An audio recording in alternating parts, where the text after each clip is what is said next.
Are you thinking about buying a kayak? Maybe you're not really sure what exactly you're looking for in a kayak? Well then stay tuned, because we're going to go over that and some other things about kayaking in this video.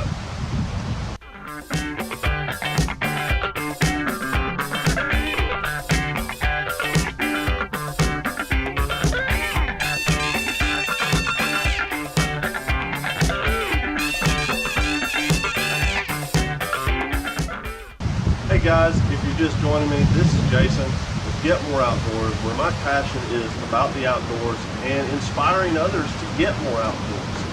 It's a big world out there. There's a lot of different things to experience. Kayaking is just one of them.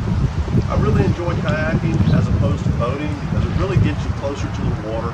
It gets you right there with nature. You see a lot more just simply because of the fact that you're being a lot quieter.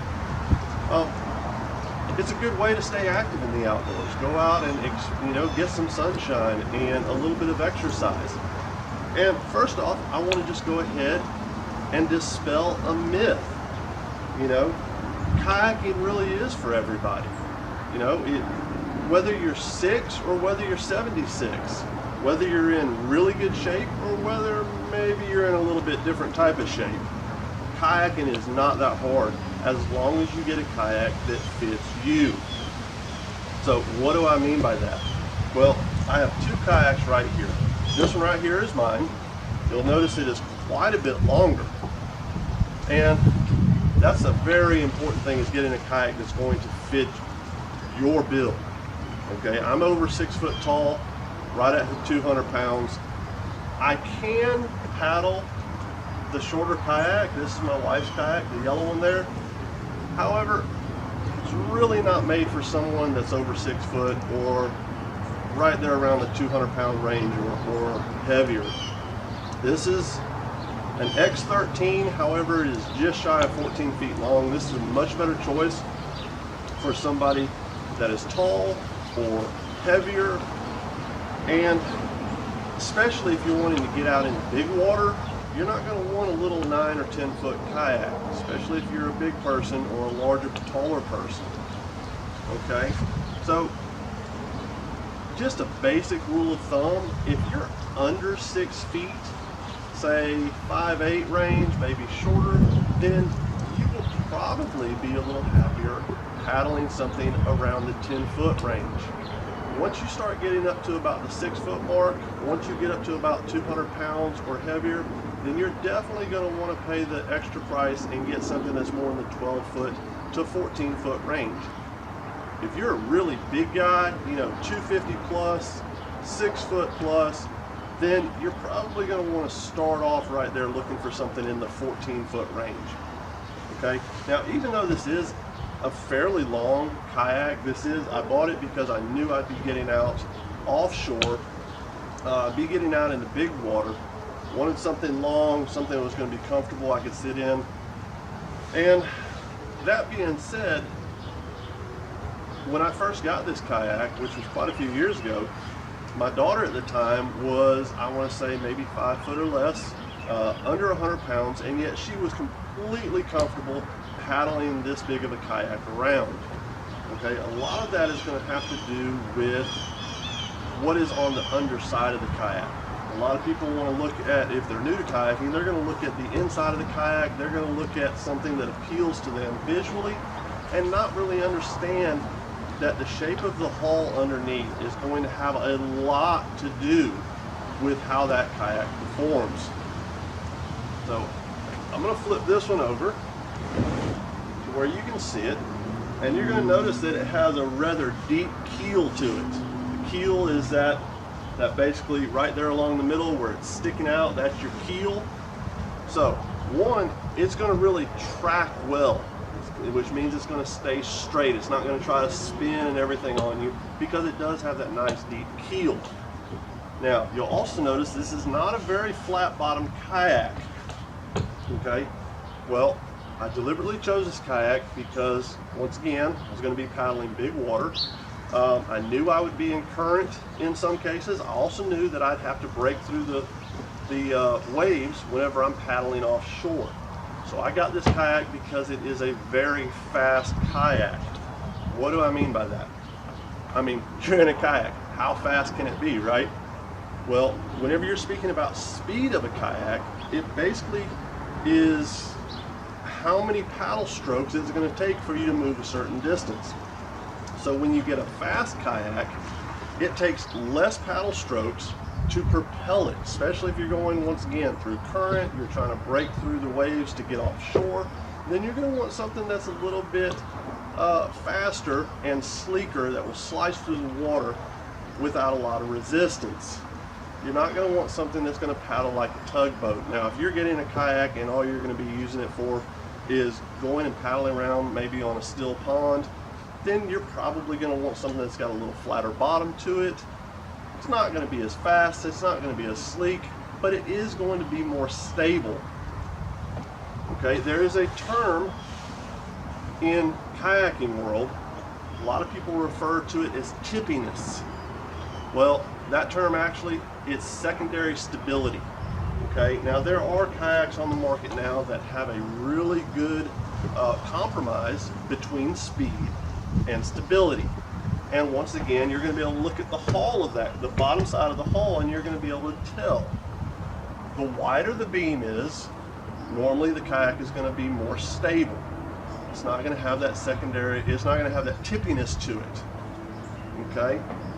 However, the flatter that bottom is, where it's more like a metal John boat, where it doesn't have a good keel and it's just really flat and wide, it's typically not going to be quite as fast and sleek through the water.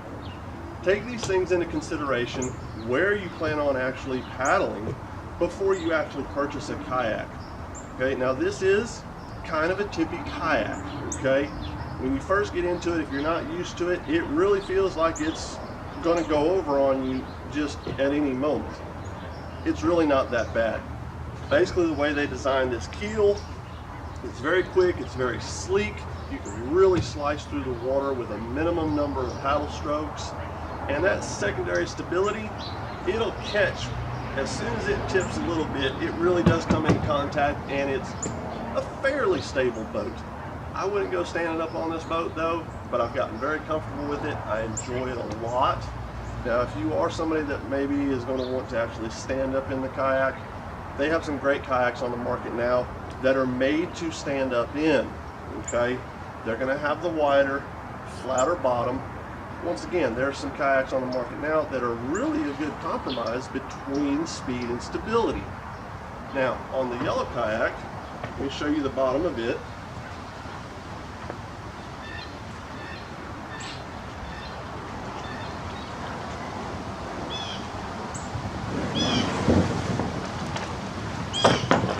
Now, if you look at the bottom of this yellow kayak, you're going to notice that it has a lot flatter, wider bottom. This is definitely a much more stable kayak. I'd say this is a really good kayak for a beginner.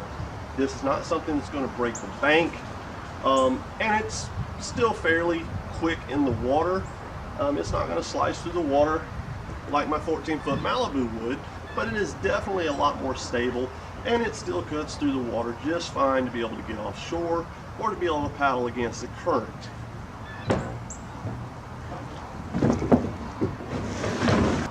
Now, another really thing to consider when buying a kayak, okay, roto-molded versus blow-molded. If you're not familiar with what that is, I'm going to tell you right now, I would never, ever suggest somebody get a blow-molded kayak.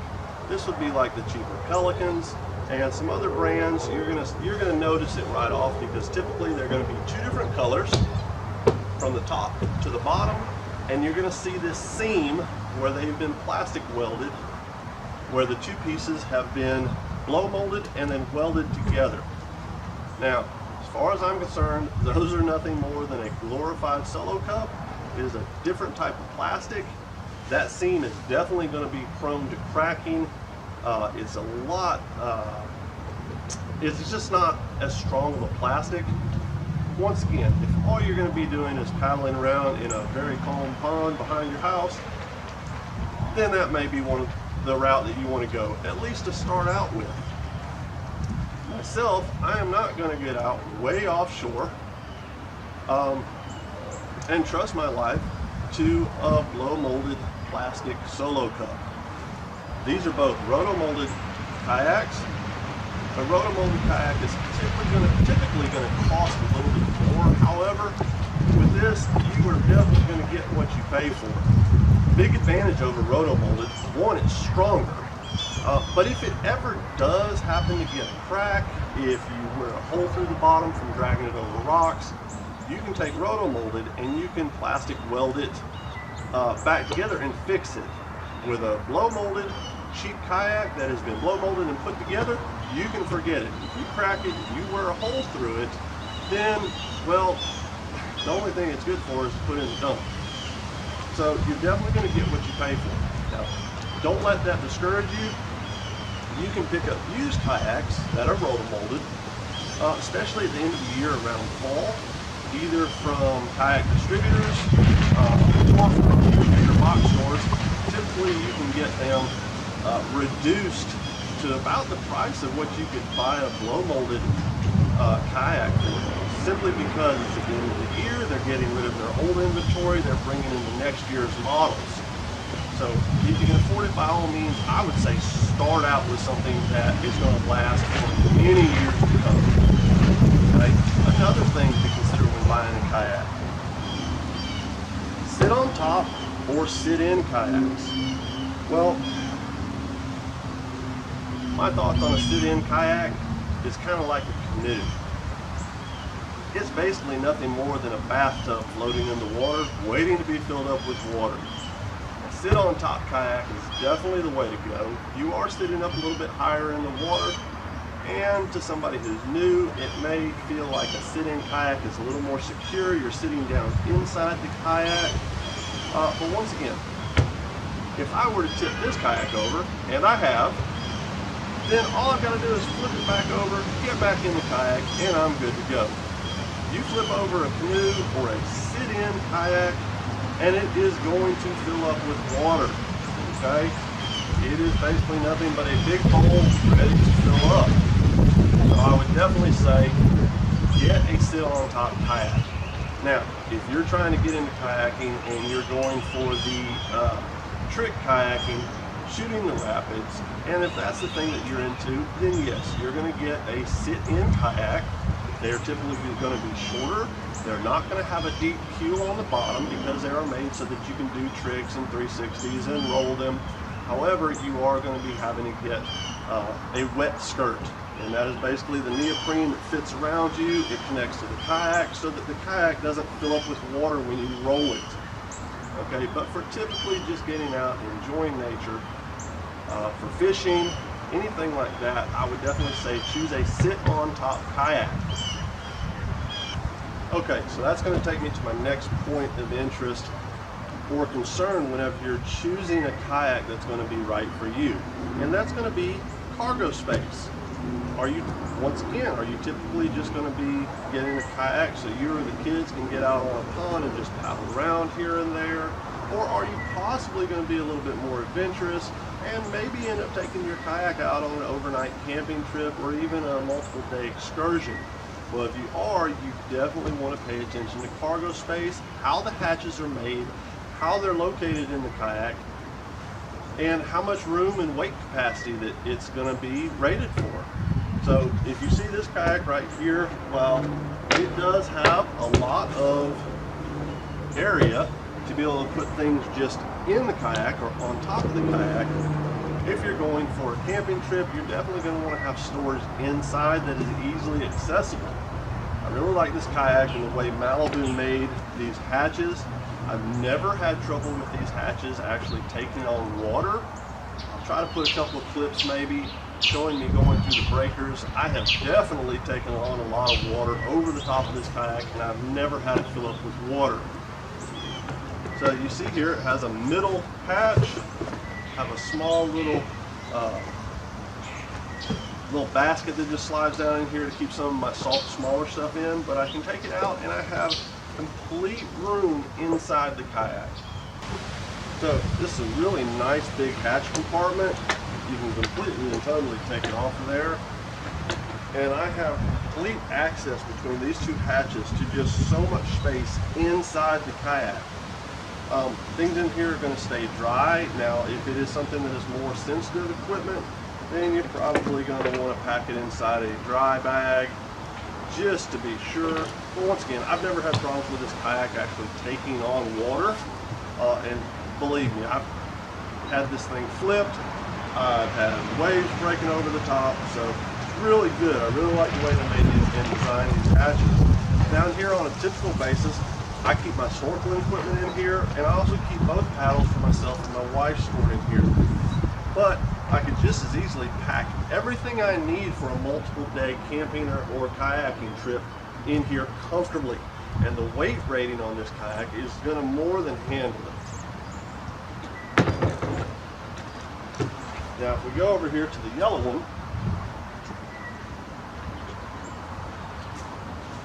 you're going to see that this kayak, while it does have some room for strapping things down on top of the kayak, it has this little hatch, which is not going to be the best of hatches if you're actually trying to pack a lot of stuff in here. A very small hatch. Not typically going to be something that you're going to use on a multiple day excursion, although I'm sure you could make it work. But that's not why we bought this kayak. We got it, one, it was a really good price for what it is, and typically my wife is just going to be using it to paddle around and enjoy the day. So for what we bought it for, it more than meets the needs. Once again though, if you're going to be fishing, if you're going to be using it for multiple day excursions, you're probably going to want to really put some thought into what kind of cargo space your kayak has. Now, another thought to consider when considering cargo space and how the hatches are laid out is, are you going to be modifying your kayak? I'm going to tell you, one of the biggest things I enjoyed about getting a kayak was to be able to modify it and personalize it and make it my own.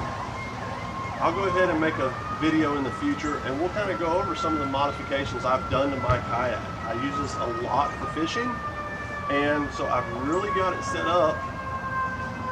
I don't know if y'all can hear that. Sounds like an ambulance going on. Don't they know I'm filming? But really, I did some modifications to this kayak that may not be apparent at first glance, that have really just made it more comfortable and more conducive to me as a fisherman. Now, that's going to bring me to my next consideration.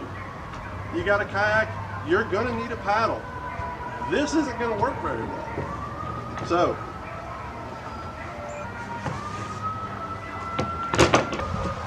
when it comes to paddles, most of your decent paddles are going to be a two-piece paddle. Okay, so I can actually take it and I can rotate it.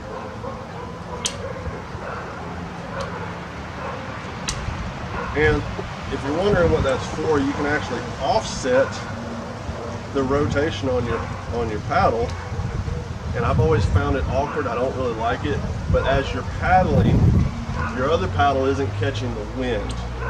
Okay, it actually has 3 different locking points. I always use my paddle flat. That's just what I'm used to. Now, paddle is going to be like anything else that you get. You're going to have the cheapest of the cheap, and you're going to have the super expensive. I would say this is kind of a middle of the road paddle. It's not super cheap, but it's not a $250 carbon fiber paddle. For the occasional weekender that's just going out and paddling in still water, you can probably get away with one of the cheaper paddles. If you're going to get into heavier duty water, current, paddling offshore, I would definitely suggest at least going middle of the road. You're going to typically have 3 different materials that the paddle is made from. This one here is an aluminum paddle. Okay, it's going to have a lot of strength to it. I've also had the fiberglass paddles. Those are typically going to come in on your lower end paddles. I'm not a fan of fiberglass, but once again, I get a little hardcore with my kayaking. So this is an aluminum paddle, very strong. I've been happy with it. I've had it for a long time. Now, if you get into the really high price paddles, now you're getting into the carbon fiber. Biggest reason for that is they're going to be super ultra strong. They're going to take a lot of force. You're going to see a lot of your serious trick kayakers actually having the carbon fibers. A couple reasons for that. Once again, they're incredibly strong, but they're also incredibly lightweight. Okay. Another consideration with your paddle is not every paddle is fit for everybody. You're going to see here, I'm about 6'3", and you're going to see about how tall this paddle is. You're not going to want a paddle that is too short for you, because you're going to really be having to lean over and dig. It's not going to function very well. It's not going to be efficient, and it's just going to be plain awkward. So do your research. I'm sure you can do a Google or Bing search. I'll see if I can find one actually for you guys and put it either in the description below, or maybe I can get a screenshot of it and show you guys. But you are going to want to choose the length of your kayak based upon your height. Make sure you get one that is at least long enough for you. It's where you get into the ones that are shorter that you're going to end up having issues. Now, we're going to get into something that I know is typically not the most enjoyable consideration when getting a kayak, but it does relate to it, and I think it's very important, so I'm going to go ahead and put it in this video, is your PFD, or personal flotation device. Once again, you are going to get what you pay for, okay? I started out like I'm sure a lot of people did, and I just got the cheapest PFD that I could find, you know, the $25 and $30 specials. Well, those things are hot, they are incredibly uncomfortable, and they're going to wear out really quickly. So while it may seem like a good purchase up front, it's not going to last very long, and it's going to start deteriorating. Once it starts deteriorating, it's going to lose its ability to really float you whenever it matters most.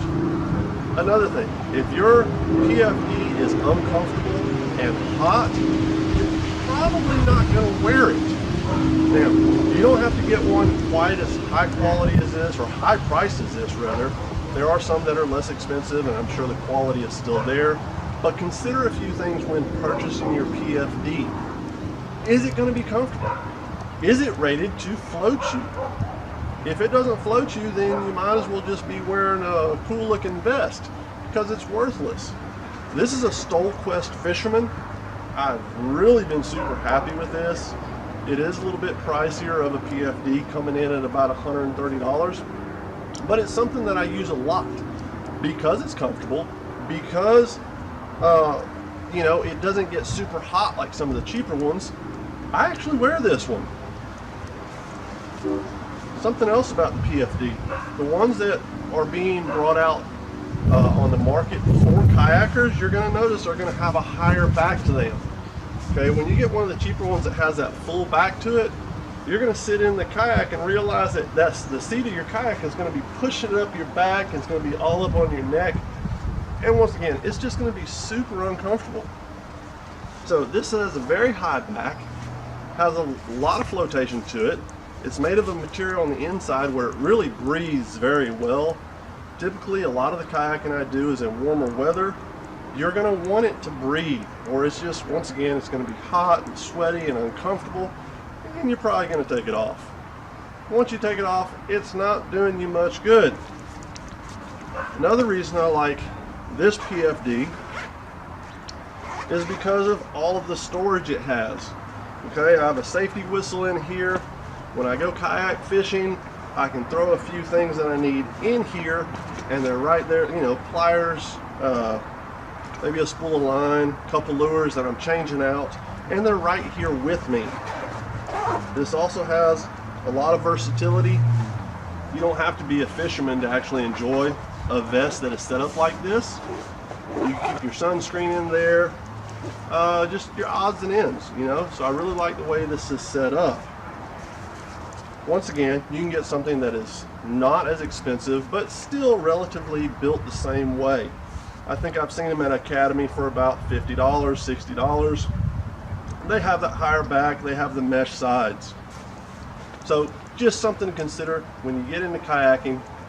I don't care how good of a swimmer you are. If you're getting out into super big water, you're definitely going to want to go ahead and get you a PFD. I consider myself practically a fish in the water. But you know, when I'm out there and offshore and I can barely see the beach, if something were to happen, I definitely want to have this on. So unless you're an absolute marathon swimmer, get a PFD. And even if you are a marathon swimmer, you can't swim forever, and if you get conked on the head, that swimming ability is not going to do you a whole lot of good.